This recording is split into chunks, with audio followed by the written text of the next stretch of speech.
Pada praktikum ini, tujuan utama yang ingin dicapai adalah itu mengetahui cara penggunaan serta pengukuran pada alat ukur kualitas daya dengan menggunakan Power Quality Analyzer atau disingkat PQA, sama dapat menganalisis data setelah melakukan pengukuran dengan Power Quality Analyzer.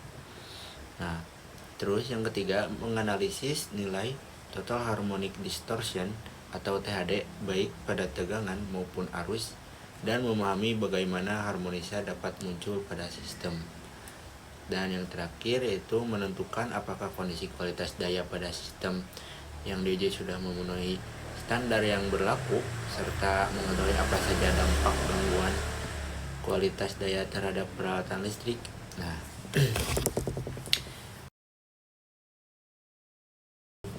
saya di sini akan menjelaskan dulu pengertian apa itu kualitas daya. Lanjut ke dasar teori.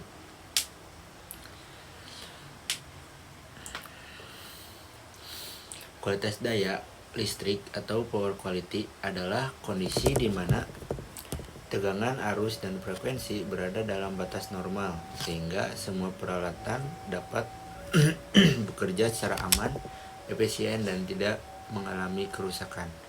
Nah, jika salah satu parameter ini menyimpang, maka kualitas daya akan menurun. Yang pertama itu tegangan. Tegangan harus berada pada nilai normal seperti 220 volt atau 380 volt. Nah, gangguan pada tegangan bisa berupa SAG yaitu tegangan turun sesaat, swell yaitu tegangan naik sesaat, atau flicker yang membuat tegangan terlihat berkedip. Nah, gangguan ini menyebabkan lampu meredup, motor panas, bahkan merusak perangkat elektronik lainnya. Nah, terus yang kedua ada arus. Arus menunjukkan seberapa besar energi yang digunakan si beban. Jika arus terlalu besar atau bentuk arusnya tidak sinusoidal, maka penghantar, trapo atau motor bisa menjadi panas dan sistem menjadi kurang efisien. Nah, yang ketiga ini ada frekuensi. Frekuensi sistem di Indonesia adalah 50 Hz dan harus stabil. Jika frekuensinya naik atau turun, peralatan seperti motor induksi bisa bekerja tidak normal dan sistem pembangkit bisa kehilangan sinkronisasinya. Nah, tadi yang sudah saya sebutkan itu yang THD, Total Harmonic Distortion. Nah, selain parameter yang tadi, parameter THD ini sangat penting dalam kualitas daya. Adalah Total Harmonic Distortion atau THD adalah ukuran seberapa besar kandungan harmonisa pada gelombang listrik. Harmonisa merupakan frekuensi kelipatan dari frekuensi dasar yang membuat bentuk gelombang tidak lagi sinusoidal. Harmonisa biasanya muncul dari beban non-linear seperti laptop charger, lampu LED, inverter, UPS, dan perangkat elektronik lainnya. Nah, jika nilai THD terlalu tinggi, dampaknya bisa cukup serius. Pertama, mulai dari peralatan menjadi panas, umur peralatan berkurang atau cepat rusak, efisiensi turun, sampai terjadinya gangguan proteksi atau bahkan kerusakan pada kapasitor brain. Standar umumnya digunakan seperti di IEEE 519, yaitu harus berada nilai THD-nya harus berada di bawah 5%. Sekian dari saya, dilanjut oleh rekan saya. Baik, pada kesempatan kali ini saya akan menjelaskan tentang alat-alat apa saja yang digunakan pada saat pengukuran kualitas daya. Untuk yang pertama itu ada Power Quality Analyzer atau yang disingkat PQA. Terus yang kedua ada panel 3 fasa. Oke, untuk yang pertama itu ada Power Quality Analyzer. Power Quality Analyzer adalah alat untuk mengukur dan menganalisis kualitas daya listrik dalam suatu instalasi ataupun gedung, baik satu fasa maupun 3 fasa. Tujuannya adalah untuk mengetahui apakah tegangan, arus, frekuensi, dan bentuk gelombang listrik berada dalam kondisi normal atau terganggu. Untuk parameter yang diukur pada Power Quality Analyzer itu, yang pertama ada tegangan atau voltage tiap fasanya, yang kedua arus tiap fasa, ketiga ada frekuensi, yang keempat ada daya aktif, daya reaktif, dan daya semu, yang kelima ada faktor daya, terus yang keenam ada harmonik atau THD tegangan dan THD arus. Baik, kita lanjut ke alat yang kedua, yaitu panel 3 fasa. Panel 3 fasa adalah lemari listrik yang berisi komponen untuk mendistribusikan, mengamankan, dan memonitoring listrik 3 fasa ke beban. Pada panel 3 fasa terdapat beberapa komponen. Yang pertama itu ada indikator fasa R, S, dan T. Lampu indikator yang menunjukkan apakah setiap fasa mendapatkan suplai listrik atau tidak. Yang kedua ada ampermeter. Ampermeter adalah alat untuk menunjukkan besar arus yang mengalir pada tiap fasa. Dipakai untuk memantau apakah arus beban masih aman atau sudah mendekati batas MCB atau MCCB. Terus yang ketiga ada voltmeter. Voltmeter adalah alat untuk menunjukkan besar tegangan antar fasa atau fasa netral, memastikan supaya tegangan tidak naik atau turun terlalu jauh dari nilai normal. Yang ketiga ada untuk yang keempat itu ada MCCB atau Molded Case Circuit Breaker. Untuk fungsinya tersendiri itu adalah pemutus arus kapasitas besar. Untuk intinya itu sebagai safety. Terus yang kelima itu ada CT atau current transformer. Current transformer tersendiri memiliki fungsi untuk menurunkan arus besar menjadi arus kecil agar aman untuk alat ukur yang ada pada panel 3 fasa. Terus yang keenam ada busbar. Busbar adalah batang tembaga atau aluminium tebal sebagai jalur distribusi utama pada panel. Fungsinya tersendiri jelas untuk menghubungkan MCCB, MCB atau cabang beban. Terus yang ketujuh ada MCB atau Miniature Circuit Breaker. Fungsinya tersendiri itu adalah untuk melindungi rangkaian dari arus lebih dan hubungan singkat. Untuk lebih sederhananya, MCB itu adalah saklar otomatis yang langsung memutus listrik ketika terjadi error atau hubungan singkat gitu. Baik, untuk saat ini saya akan menjelaskan mengenai pemasangan dan pengukuran pada alat ukur Power Quality Analyzer. Untuk langsung saja, untuk bisa dilihat pada gambar ya. Untuk pemasangan klem itu pertama ada klem yang warna merah disambungkan ke arus yang fasa R. Terus yang kedua ada klem warna kuning dipasang ke arus fasa yang berwarna kuning. Terus yang ketiga ada yang klem warna biru dipasang ke arus fasa warna hitam.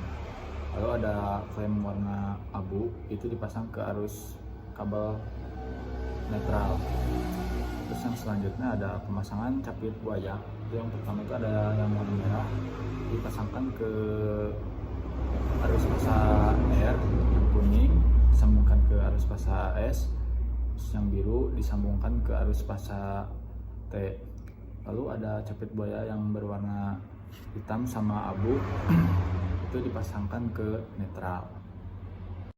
Oke, kita lanjut ke hal-hal yang harus diperhatikan saat pemasangan dan pengukuran pada modul 5 ini. Yang pertama itu pemasangan klem arus atau current clamp. Nah, clamp ini adalah sensor pembacaan arus pada fasa RSTN. Hal yang harus diperhatikan dari klem arus ini, yang pertama itu adalah klem memiliki tanda panah atau marking arah arus. Nah, yang kedua itu arah panah harus mengarah ke arah aliran arus menuju beban, bukan ke sumber. Jadi jika arah terbalik, pembacaan arus dan THD itu akan salah. Jadi nilai bisa negatif atau tidak logis. Nah, yang selanjutnya itu ada warna klem harus sesuai dengan fasa. merah itu menunjukkan fasa R, dan kuning itu menunjukkan fasa S, dan biru itu menunjukkan fasa T. Sedangkan netral itu warnanya hitam. Jika salah warna, data antara fasa akan tertukar dan hasil analisis juga akan menjadi tidak valid. Lalu yang harus diperhatikan itu adalah klaim harus menutup sempurna. Pastikan klaim menutup rapat dan tidak ada celah. Jika klaim tidak menutup penuh, harus tidak bisa terbaca dengan benar. Dan selanjutnya itu tidak boleh ada kabel lain dalam satu klaim. Jadi satu klaim hanya untuk satu konduktor. Nah, selanjutnya itu adalah pemasangan kabel tegangan voltage leads. Kabel tegangan dihubungkan ke terminal ground R, S, T, M. Hal yang harus diperhatikannya itu adalah urutan pemasangannya harus benar. Jadi yang pertama itu ground, yang kedua fasa R, diikuti dengan S, T, dan netral. Jika urutannya salah, bentuk gelombang itu juga akan menjadi salah, faktor dayanya error, dan THD juga otomatis ikut salah. Lalu poin selanjutnya adalah pastikan konektor terpasang kuat, jadi tegangan tidak stabil bila konektor itu longgar. Hindari menyentuh bagian konduktor langsung. Jadi tidak ada short atau kabel bersentuhan antara fasa, bisa menyebabkan kerusakan alat ataupun panel. Nah, kondisi panel sebelum pengukuran ini juga harus diperhatikan ya. Nah, pastikan panel aman dan tertutup sebagian. Dan pastikan juga MCCB ataupun MCB dalam kondisi normal, tidak dalam kondisi trip. Lanjut, pengoperasian Power Quality Analyzer, yaitu adaptor PQA harus terhubung dengan aman. Jadi PQA hanya bisa hidup lewat adaptor satu daya. Pastikan juga mode pengukuran sudah sesuai, seperti mode voltage, current, harmonic dalam THD. Salah mode itu datanya bisa jadi tidak terekam. Lalu lakukan pengecekan tampilan awal, cek apakah tegangan per fase terbaca normal. Arus tidak 0 ampere kecuali beban tidak aktif. Jadi THD tidak 0% karena tidak ada harmonisa. Jika nilainya tidak wajar, berarti ada pemasangan yang salah. Kemudian itu keselamatan kerja safety juga harus diperhatikan, seperti menggunakan APD, tidak menyeduh konduktor hidup, lalu area panel harus kering, alat tidak boleh dijatuhkan atau diguncang. Nah, pengambilan data, ambil data setiap 3 menit sebanyak 5 kali. Tujuannya itu melihat fluktuasi tegangan, arus, dan THD. Foto setiap kondisi tampilan. Ini bisa dibuat untuk laporan biasanya. Pastikan data antar fasanya juga konsisten, seperti tegangan RST tidak boleh berbeda terlalu jauh. Dan juga THD tinggi itu ada masalah kualitas daya. Oke. Baik, kita lanjut ke penyajian dan analisis datanya. Nah, penjelasan tabel hasil pengukuran itu, di percobaan ini kita mengambil data tegangan, arus, dan THD tiap 3 menit sebanyak 5 kali. Jadi di tabel nanti kita isi nilai tegangan per fasa RST, arus per fasa RST, dan THD tegangan dan arus. Tujuannya itu biar kita tahu apakah kualitas daya di panel itu stabil atau berubah-ubah. Jadi kalau kita lihat tabel, biasanya tegangan itu stabil di angka 220 sampai dengan 230 volt per fasa atau 380 sampai dengan 400 volt kalau antar fasa. Kalau tegangannya berubah-ubah, misalnya turun sedikit pada menit tertentu, itu biasanya karena ada beban yang lagi nyala atau mati, panel lagi banyak dipakai, dan juga pembagian beban antar fasa itu kurang merata. Nah, kalau tegangan beda jauh antar fasa, itu berarti panelnya nggak seimbang bebannya. Biasanya fasa RST dipakai nggak merata. Jadi arus paling gampang berubah, soalnya arus itu ngikutin beban yang aktif. Kalau arusnya naik, ada alat yang nyala. Kalau arusnya turun, berarti ada beban yang mati. Kalau arus salah, satu fasa lebih besar dari fasa lain. Artinya pemakaian listrik antar fasa itu nggak seimbang. Jadi netral bisa jadi panas, kualitas sistem juga bisa jadi kurang bagus. Nah, lanjut, THD itu tingkat gangguan atau kotoran yang ada di gelombang tegangan atau arus. Ada 2, THDV dan THDI. THDV itu gangguan pada tegangan, sedangkan THDI itu gangguan pada arus. Biasanya THD datang dari alat elektronik modern seperti laptop, charger, AC, power supply, dan lain-lain. Nah, cara bacanya itu gampang. THD kecil itu listriknya bersih, sedangkan THD tinggi listriknya kotor. Kalau dari tabel terlihat THD berubah, THD naik. Ada alat elektronik non-linear yang baru menyala, contohnya AC inverter, komputer, charger laptop, dan yang lainnya. Sedangkan THD turun, beban yang bikin harmonisa itu mati. Nah, THD stabil, kondisi panel bagus dan beban relatifnya itu sama. THD tinggi itu di atas 5 sampai dengan 8%. Ini berarti kualitas dayanya kurang bagus. Dampaknya itu peralatan juga bisa cepat panas, lampu LED bisa kedap-kedip, komputer juga bisa error. Nah, sedangkan THD rendah itu di bawah 5%. Jadi ini berarti kualitas daya listriknya itu bagus, listriknya stabil, gelombang sinusnya bersih, peralatan lebih awet. Dari tabel pengukuran kita bisa lihat kalau tegangan dan arus setiap fase itu berubah-ubah setiap 3 menit. Perubahan ini itu normal karena dipengaruhi oleh beban yang nyala atau mati di gedung. Untuk THD nilainya naik turun sesuai jumlah beban elektronik yang aktif. Nah, kalau THD tinggi berarti gelombang listriknya itu makin kotor. Dan ini kurang baik biasanya untuk kualitas daya. Tapi kalau THD kecil dan stabil artinya sistem kelistrikannya bagus dan aman buat peralatan. Baik, di sini saya akan menjawab pertanyaan sekaligus membuat kesimpulan mengenai praktikum tentang pengukuran kualitas daya. Nah, untuk pertanyaan yang pertama, mengapa tegangan, arus, dan frekuensi dikatakan sebagai parameter utama dalam menentukan kualitas daya listrik, dan apa dampaknya jika terjadi penyimpangan nilai dari ketiga parameter tersebut? Untuk jawabannya itu karena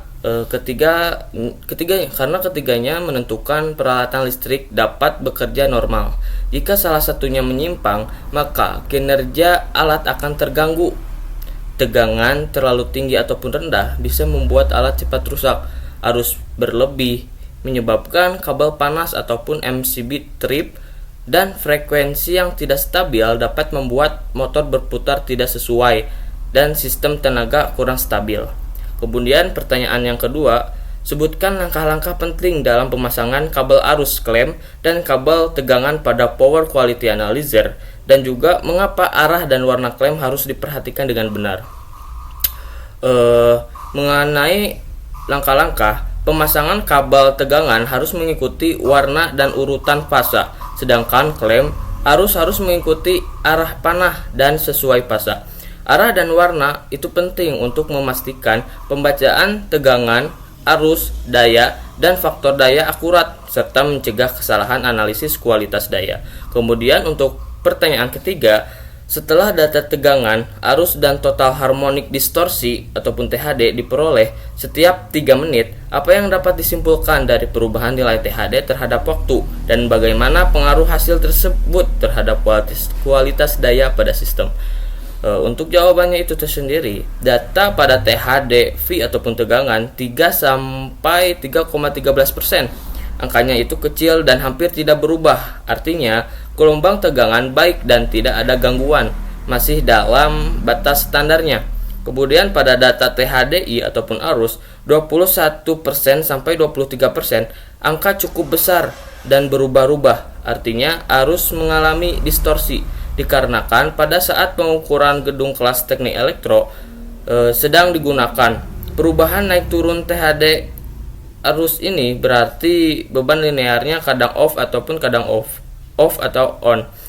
Dan pengaruh pada kualitas daya adalah THD arus yang besar dapat menyebabkan kabel panas, rugi daya meningkat, dan netral biasanya terbebani. Meskipun demikian, selama THD V ataupun tegangan masih kecil, peralatan listrik masih bisa bekerja secara normal. Kemudian untuk kesimpulan, berdasarkan hasil pengukuran menggunakan power quality analyzer, Tegangan pada ketiga fasa berada dalam kondisi stabil dengan nilai sekitar 217 sampai 229 V dan THD tegangan rendah kurang dari 5%, sehingga kualitas tegangan masih baik. Namun, arus menunjukkan keseimbangan cukup besar antara fasa dengan fasa S memiliki arus jauh lebih tinggi dibanding dengan fasa R. Data T selain itu, nilai THD arus cukup tinggi 21-23% yang menunjukkan adanya beban non-linear pada sistem. Oke, baik, sekian yang dapat kelompok 5 sampaikan. Maafkan bila ada kekurangan ataupun salah kata karena kita di sini juga masih sama-sama belajar. Sekian dari kami. Assalamualaikum warahmatullahi wabarakatuh.